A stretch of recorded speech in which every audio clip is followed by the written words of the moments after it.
I didn't believe in urban legends until the night I met the backwards man. Every town has stories like that, things people repeat in low voices when the sun goes down and the streets grow quiet. Stories about figures that appear only when you're alone, about things that watch from the edge of the road or follow behind you when the streetlights flicker. Most of those stories fade once you grow up.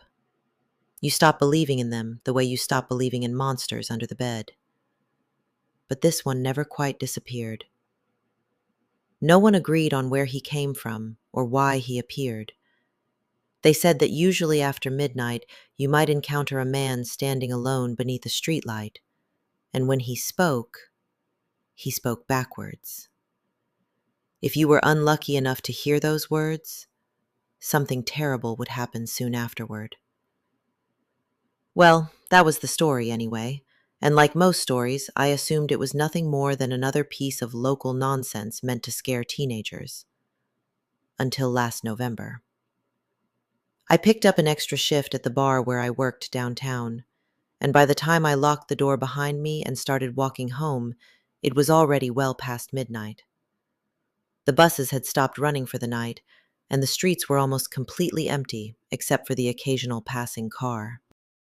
My footsteps echoed softly against the pavement as I walked down the street, and about halfway down the block, I noticed someone standing beneath one of the streetlights ahead.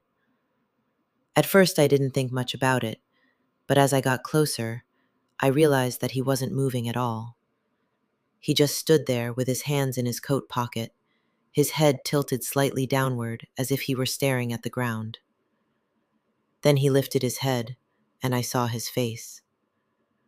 One half of his face looked completely ordinary, while the other half looked as though it had been pulled apart and rearranged. His eye sat far too close to his ear.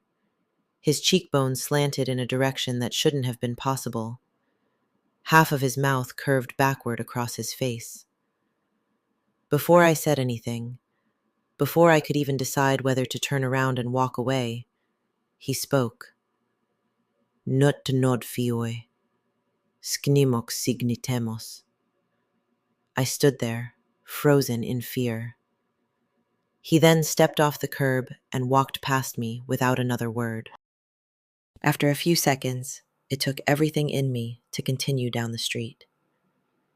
I reached the curb, and just as I was about to cross, a truck came screaming through the intersection. It tore across the road from the left side. The driver didn't slow down, never even tapped the brakes. Then it was gone, and the street fell silent again. Slowly, the phrase the backwards man spoke rearranged itself in my mind. Something is coming if you don't turn. I don't know what he is. A monster? A warning? Or something that walks the edge between fate and accident. But I know one thing for certain.